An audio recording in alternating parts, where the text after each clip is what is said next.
this time of year and this team, I was thinking about your team a lot as we were getting ready to fly here to OKC. I told Jalen this, by the way. I normally don't travel for the podcast for young players, but I made an exception for Jalen. I made an exception for you because I'm such a fan. But, in thinking about your team, we've talked about you a ton. I think Kevin O'Connor and Bill Simmons came out with literally a OKC podcast today. Nikias Duncan, who works with us, said he thinks you guys are going to get home court advantage. It's a much different sort of vibe nationally, I think, right now in the NBA world from where we were last year about this team. Mm-hmm. And I'm wondering how you guys, Mark, the players, everyone is sort of having expectations this year. I was thinking about it, like this team probably has the most expectations since 2016, since Kevin Durant's last year here. Even the Chris Paul year, that team was not supposed to be great, and they ended up being great. Yeah. I don't think anybody's really too worried about kind of the presses. And I think we have a lot of people that want to prove something. And I feel like that automatically eliminates a lot of kind of interpersonal expectations that the world kind of has for us or placed. I think we have a lot of guys with a chip on our shoulder. And, like I said, a lot of guys that have a lot to prove. And we also have the understanding that teams aren't really going to rest, everybody when we play them night in and night out, which kind of happened last year.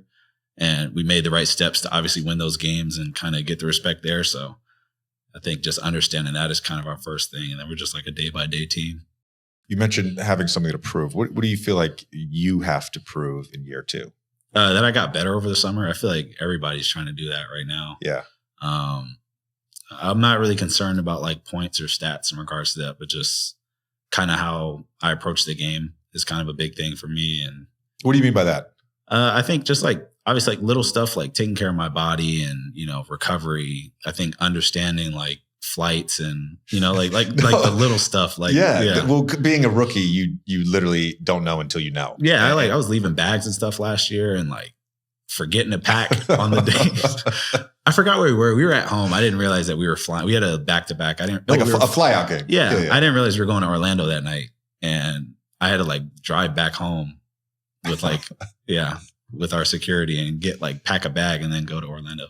What you mentioned that you got better over the summer. And I think there's the part that you're talking about right now in just figuring out routine, how to take care of yourself, your extra work in season, your sleep habits, all that stuff. It took, dude, I'll be honest, it took me 3 years. It didn't click right away.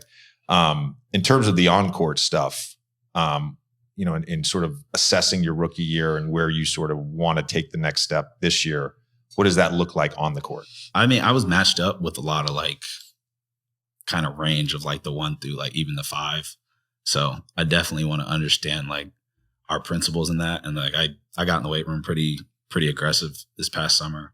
And then offensively, I think everything revolves around getting to the free throw line. I think that's something everybody looks at. So that's something that I've been trying to work on and, just get a couple more. I only think I shot maybe a little over 1 a game.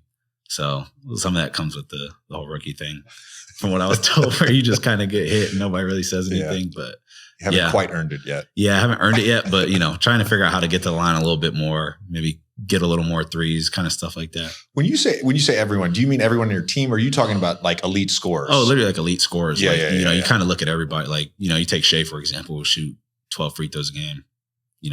At worst, if he misses 5, he still get 7 points. It's the easy stuff. Yeah. No, easy buckets. It's a fact, man. It's a fact.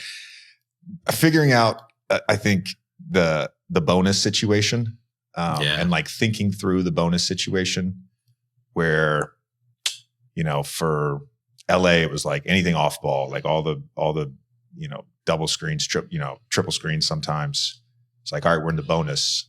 Let me try to create some contact and get held off this pick. Yeah. Or with New Orleans, we ran 21 all the time. And everybody tries to switch that 20, that step up screen in 21 in pistol action. Yeah.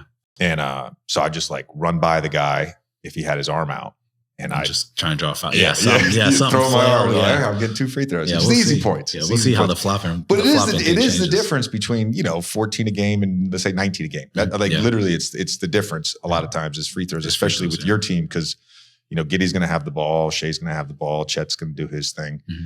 I think a lot of people were really impressed with Chet the other night against Wembanyama. And I had called one of your guys' games in Vegas going into your rookie year when he was healthy. Mm-hmm.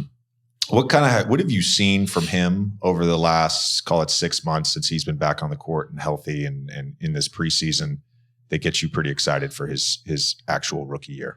I mean, if you even past before the 6 months, I think just how serious he took his rehab and how anxious he was to kind of get back, obviously not rush anything, but I think just that's stuff that the outside world doesn't know that he's coming in before us and leaving after everybody, still doing rehab and working on his feet. And then obviously up until now, he's just so versatile. He does a lot. I feel even obviously it's preseason, so everybody's still trying to figure it out, but I just feel he gives us a different look. I feel the court is more spread with him. And then defensively, just having a big that can block shots and kind of alter stuff and, where I'm not at the 5 all the time is nice. So, but he does a lot just kind of on both ends where it's just space. Defensively, he kind of kills space and offensively, he can really stretch the floor. And he's done a really good job of playing off of us too. Yeah. I want to get to the guarding fives in a second. I think what you just said is actually a really interesting description of Chet in terms of the space issue, right? He's creating it offensively and he's eliminating it defensively.